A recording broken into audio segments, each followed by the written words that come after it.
falar um pouquinho, uma introdução à teoria geral da relatividade, né? É claro que não há tempo para a gente falar sobre isso nessa disciplina, né? Também nem é esse o objetivo, né? Mas a ideia da teoria da relatividade é como consta aqui, né? Nessa figura, né? Grosso modo, o que se descobre é que a presença da matéria, ela introduz uma deformação no espaço. A gente pode pensar no espaço, mas é claro que a teoria da relatividade, na verdade, ela é uma teoria, né, para chamar a atenção para uma deformação no espaço-tempo, porque não é só o espaço que é deformado na teoria da relatividade, é o espaço-tempo que é deformado, né? Mas, de qualquer maneira, essa é a ideia aqui, né?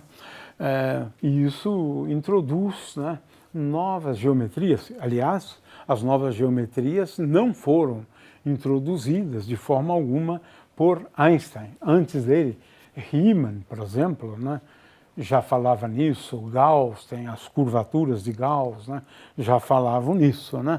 Então, a ideia é o seguinte: a matéria provoca uma espécie de encurvamento, deformação do espaço, né? Agora, a história da teoria da relatividade começa com Euclides, cerca de 100 anos antes de Cristo, né?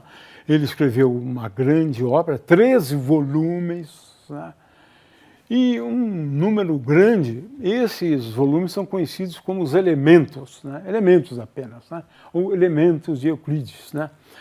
E era baseado numa formulação, né, na qual se introduzia teoremas, né, postulados e assim por diante, e a partir dos postulados, deduções. Isso aqui, por exemplo, é o livro 3, né? Claro que está ilustrado a cores, né?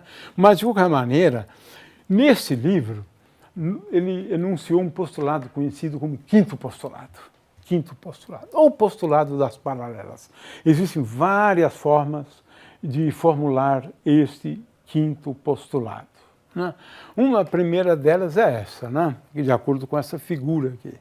Se o segmento de uma linha, essa linha aqui, né, interceptar duas outras linhas, esta e esta, né, formando ângulos internos, alfa e beta, que somados, né, são menores do que dois ângulos retos, 180 graus, então as duas linhas, quando estendidas indefinidamente, né, se encontrarão no lado em que a soma dos ângulos for menor do que dois ângulos retos.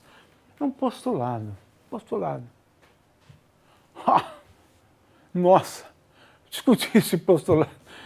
Mais de 2000 anos discutindo esse postulado. Se ele seria necessário mesmo, ou se haveria outras geometrias. 2000 anos. Eita, postulado que deu dor de cabeça para os matemáticos, né? Terrível isso. Até que, claro, Gauss, né, e Riemann descobriram outras geometrias, né? Geometrias não euclidianas. A geometria euclidiana é também conhecida como teoria dos espaços planos, né? Num espaço plano, a soma dos ângulos internos de um triângulo, sempre, qualquer que seja o triângulo, é 180 graus. Essa é uma outra forma de enunciar o quinto postulado, equivalente a isso, né? Agora, nós vamos falar de novas geometrias, né? E aí o conceito das geometrias não euclidianas e de espaços curvos são dois conceitos. Primeiro, a métrica do espaço. Agora estamos falando da geometria do espaço. O conceito de distância entre dois pontos que diferem entre si por coordenadas que são infinitesimais, né? E também o conceito de curvatura. Mas a curvatura são derivadas, né? Da métrica, mas são dois conceitos, né? O conceito que é mais fundamental que a métrica e o conceito de curvatura, né? Veja Agora estamos falando de novas geometrias, né? Por exemplo, nessa geometria aqui, a soma dos ângulos internos é maior do que 180 graus. Esta aqui é menor, e esta aqui é o espaço plano. Então agora nós estamos falando de espaços com curvatura positiva, com curvatura negativa, com curvatura zero, nula, como é o caso da geometria euclidiana. De forma que geometria euclidiana é, a rigor, né, aquela geometria para a qual valem todos os postulados de Euclides, mas nem sempre as somas dos ângulos de um triângulo são iguais a 180 graus, só na geometria euclidiana, né? Bom, aqui agora, para a gente começar falando de espaço, a gente tem que falar do conceito de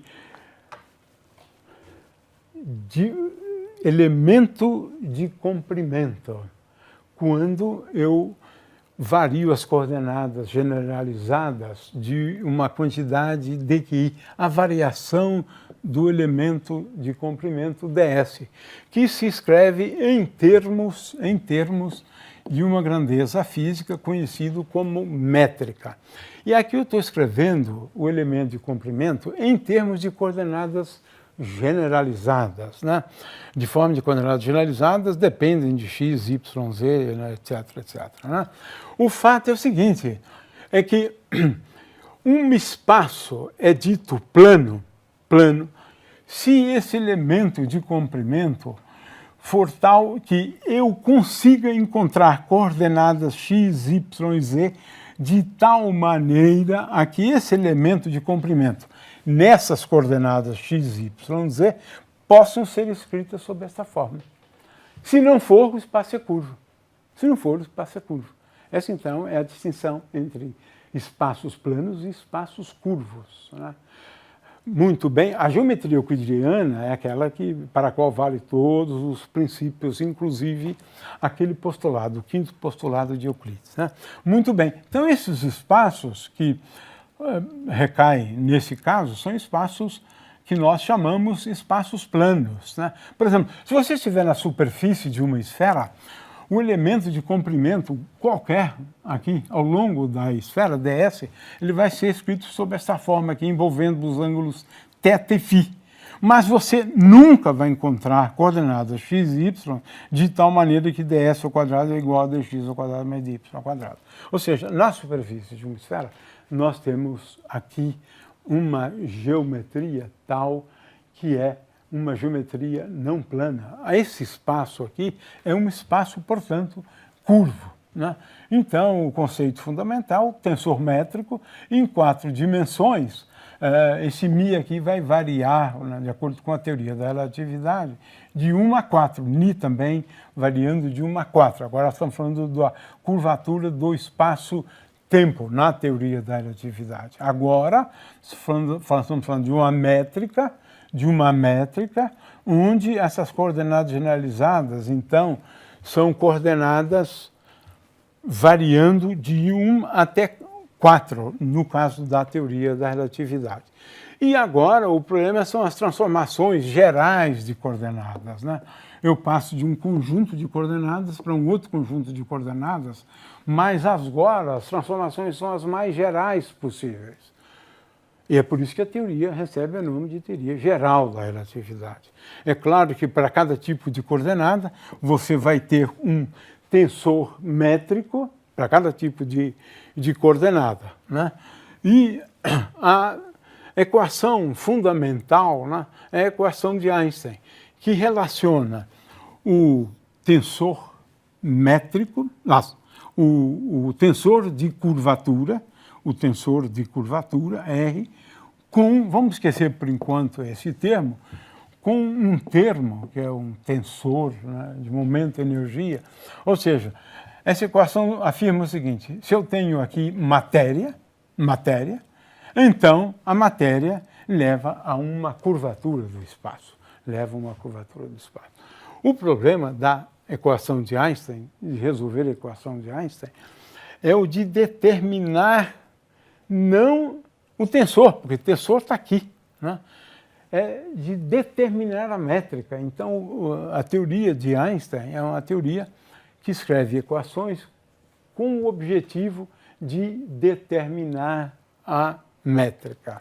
E essa, então, a equação fundamental da teoria geral da relatividade. Ela é, a teoria geral, uma teoria da gravitação por conta desse princípio aqui, né, que não há diferença entre um objeto estar sujeito a um campo gravitacional ou estar acelerado.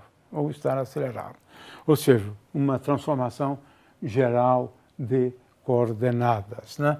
E essa teoria, então, é uma teoria revolucionária. A gente entende o encurvamento, né, de um raio luminoso, porque é assim que ele é visto por um referencial acelerado. Mas, de qualquer maneira, é uma teoria que a gente não vai discutir, mas que leva, na verdade, a novas concepções do espaço-tempo, introduz agora a ideia, né, de novas geometrias para o espaço, novas geometrias para o espaço-tempo. Na verdade, essa última é a grande contribuição de Einstein, porque novas geometrias para o espaço, muitos trabalharam nesse tema, impulsionados pela sugestão de Euclides de um postulado que foi, na verdade, o motivador de pesquisas envolvendo a estrutura do espaço.